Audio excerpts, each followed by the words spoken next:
मित्रों, आज देश में धर्म और जाति को लेकर अनेक विवाद विद्यमान है।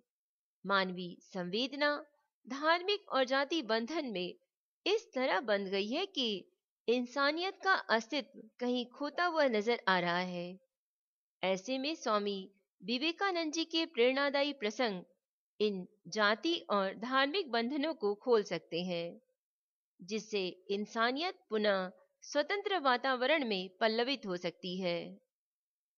भारत भ्रमण के दौरान राजस्थान में स्वामी जी की मुलाकात मुंशी फैज अली से हुई थी। मुंशी फैज अली और स्वामी विवेकानंद जी के मध्य धर्म को लेकर जो वार्तालाप हुई, उसी का एक अंश आप सबसे शेयर करने का प्रयास कर रहे हैं। मुंशी फैज अली ने स्वामी जी से पूछा कि स्वामी जी, हमें बताया गया है कि अल्लाह एक ही है। यदि वह एक ही है तो फिर संसार उसी ने बनाया होगा। स्वामी जी बोले, सत्य है। मुंशी जी बोले, तो फिर इतने प्रकार के मनुष्य क्यों बनाए, जैसे कि हिंदू, मुसलमान, सिख, ईसाई, और सभी को अलग अलग धार्मिक ग्रंथ भी दे दिए। एक ही जैसे इंसान बनाने में उसे यानी कि अल्लाह को क्या इतराज था? सब एक होते तो न कोई लड़ाई और न कोई झगड़ा होता।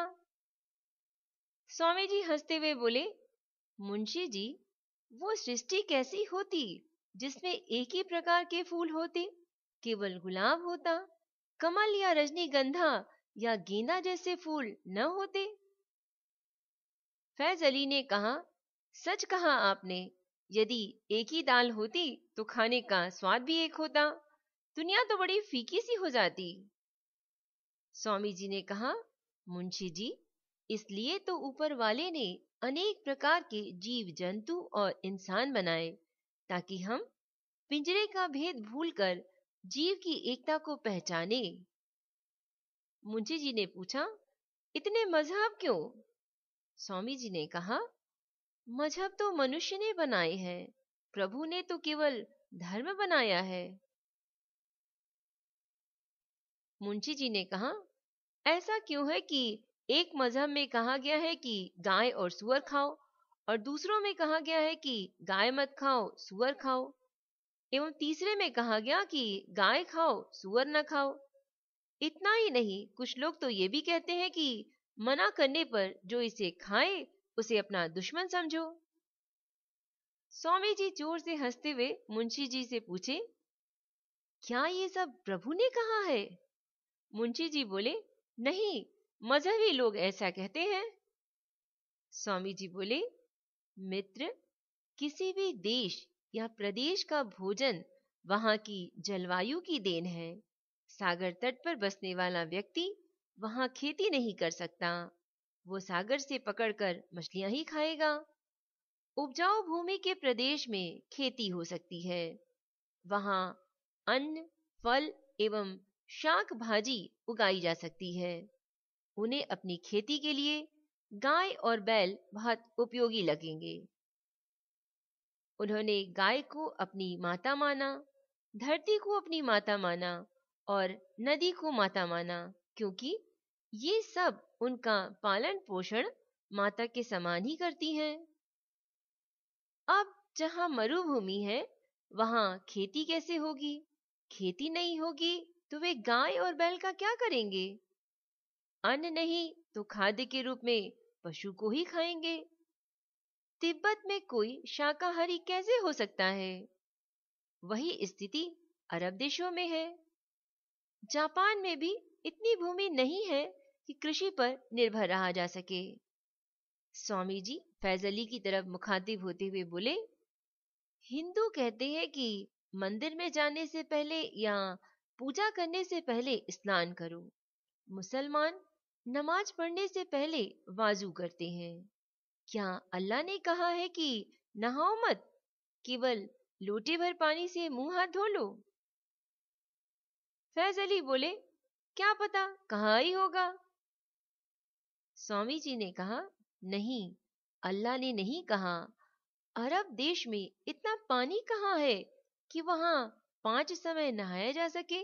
जहाँ पीने के लिए पानी बड़ी मुश्किल से मिलता हो, वहाँ कोई 5 समय कैसे नहा सकता है? ये तो भारत में ही संभव है, जहाँ नदियां बहती हैं, झरने बहते हैं, कुएं जल देते हैं। तिब्बत में यदि पानी हो, तो वहां 5 बार यदि व्यक्ति नहाता है, तो ठंड के कारण ही मर जाएगा। ये सब प्रकृति ने सबको समझाने के लिए किया है। स्वामी विवेकानंद जी ने आगे समझाते हुए कहा कि मनुष्य की मृत्यु होती है, उसके शव का अंतिम संस्कार करना होता है। अरब देशों में वृक्ष नहीं होते थे, केवल रेत थी। अतः वहां मृतिका समाधि का प्रचलन हुआ, जिसे आप दफनाना कहते हैं। भारत में वृक्ष बहुत बड़ी संख्या में थे, लकड़ी पर्याप्त उपलब्ध थी।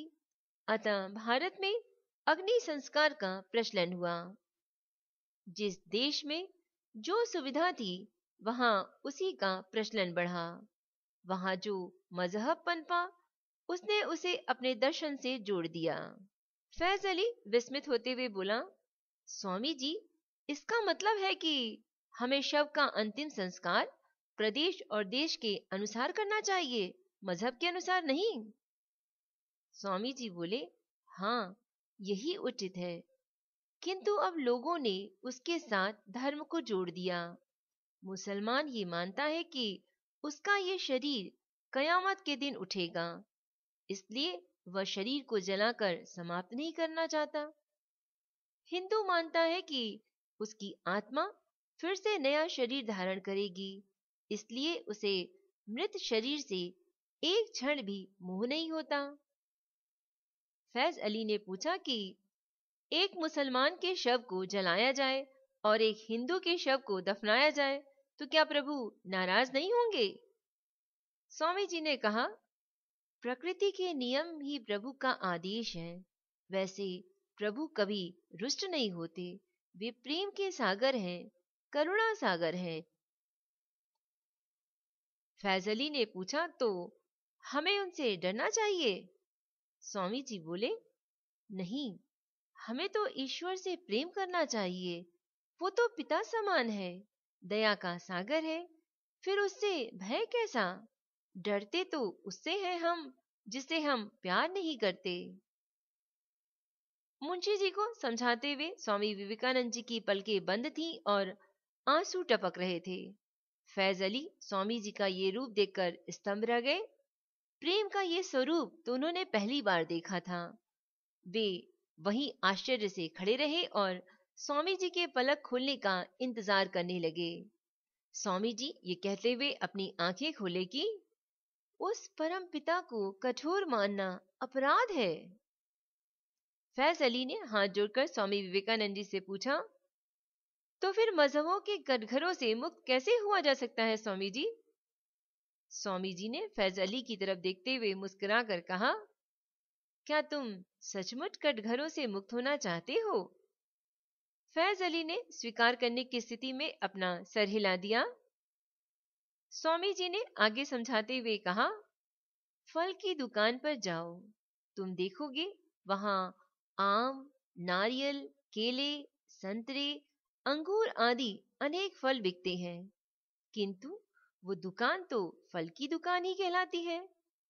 वहां अलग अलग नाम से फल रखे होते हैं। फैज अली ने हाँ में सर हिला दिया।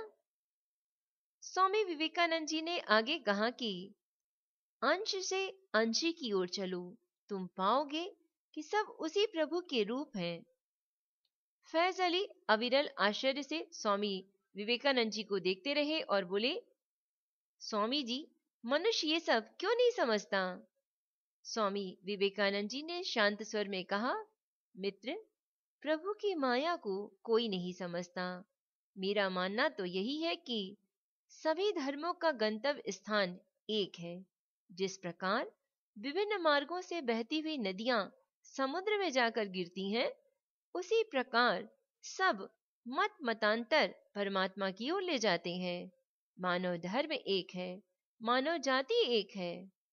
स्वामी विवेकानंद जी के संदेश के साथ ही मुंशी फैज अली और स्वामी विवेकानंद जी के बीच की वार्तालाप समाप्त हुई। मित्रों, हम सबको धर्म और जाति से परे मानवीय संवेदनाओं को यथार्थ में अपनाना चाहिए, क्योंकि प्रत्येक सजीव जगत में उस सर्वशक्तिमान का वास है जिसे हम सब ईश्वर, अल्लाह, गुरु नानक या ईशा कहते हैं। ये कहना अतिशयोक्ति न होगी कि हमें मानव सेवा में ही ईश्वर सेवा की भावना को वास्तविक रूप में अपनाना चाहिए, और यही भावांजलि स्वामी विवेकानंद जी के प्रति सच्ची श्रद्धा होगी। जय Bharat. This article is recorded and written by Anita Sharma. You can read my another articles on my blog. Blog link is www.roshansavera.blogspot.com. Please visit my blog. Thank you so much.